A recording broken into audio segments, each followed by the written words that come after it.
అనంతపురం ప్రభుత్వ హాస్పిటల్లో విశ్రాంతి ధాము పేరుతో నిర్మిస్తున్నటువంటి విశ్రాంత భవనాలకు అనంతపురం ఎంపీ ఎమ్మెల్యే వెంకటేశ్వర ప్రసాద్ భూమి పూజ చేశారు.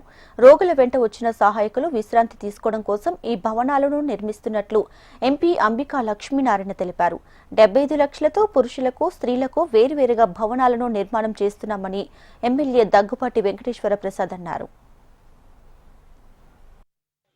విశ్రాంతి ధామం అని చెప్పేసి ఎవరైతే పేషెంట్లు ఇక్కడ ఆసుపత్రిలో ఉన్నారో వారి అటెండర్స్ ఎవరైతే ఉన్నారో వారికి విశ్రాంతి కోసం ఒక విశ్రాంతి ధామాన్ని 75 లక్షల రూపాయలు విలువ చేసినటువంటి భవనాన్ని ఈ రోజు గౌరవ శాసకులు దగ్గుపాటి వెంకటేశ్వర ప్రసాద్ ఆధ్వర్యంలో గతంలో ఆసుపత్రి ఇన్స్పెక్షన్ వచ్చినప్పుడు శాసకులు దగ్గుపాటి వెంకటేశ్వర ప్రసాద్ గారు మేము అందరూ కూడా కూర్చొని ఇది రాష్ట్రంలోనే నాకు తెలిసి 2వ 3వ ఉంటుంది ఇలాంటిది ఒక విశ్రాంతి భవనం ఆసుపత్రిలో ప్రాంగణంలో నిర్మించడం అనేది.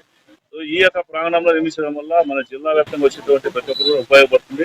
భవిష్యత్తులో ఈ గ్రౌండ్ ఫ్లోర్ అయిన తర్వాత ఫస్ట్ ఫ్లోర్ లో డార్మెటరీ కూడా ఏర్పాటు చేయించేసి డార్మెటరీ కూడా అనుకూలంగా వీళ్ళందరికీ ఎవరైతే పేషెంట్స్ సంబంధించిన వచ్చారో వారు పడుకోవడానికి కూడా ఉపయోగపడేలాగా. కాబట్టి ఈ రోజు గ్రౌండ్ ఫ్లోర్ లో ఒకటి పురుషులకి ఒకటి స్త్రీలకి రెండిట్లో కూడా అక్కడ సదుపాయాలన్నీ కూడా వాళ్ళకి బాత్రూమ్లు కానీ లేదా లోపల టీవీ కానీ ఫ్యాన్లు కానీ అక్కడ బెంచెస్ కానీ చైర్లు కానీ అన్ని కూడా ప్రొవైడ్ చేసి ఒక మంచి విశ్రాంతి భవనాన్ని వాళ్ళకి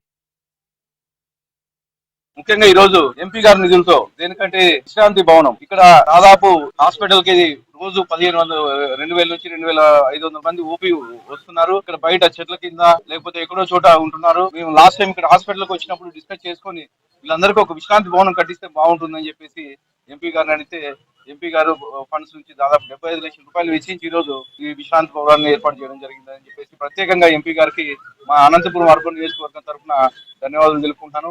అలాగే ఈ బిల్డింగ్ అయిపోయిన తర్వాత బాంబే స్టైల్లో డార్మెటరీ కేవలం ఈ 100 రూపాయలతోనే ఒక పెద్ద డార్మెటరీని ఏర్పాటు చేయడం జరుగుతుందని చెప్పేసి, ఇవే కాకుండా ఆసుపత్రికి సంబంధించి ఏ ఉన్నా కానీ ఆరోగ్య శాఖ మంత్రులు జిల్లా వాసి కాబట్టి ఖచ్చితంగా మేము ఏవైతే ఫండ్స్ రావాల్సినవి ఉన్నాయో హాస్పిటల్ కి అవి కానీ మేము సాధించుకుంటాం.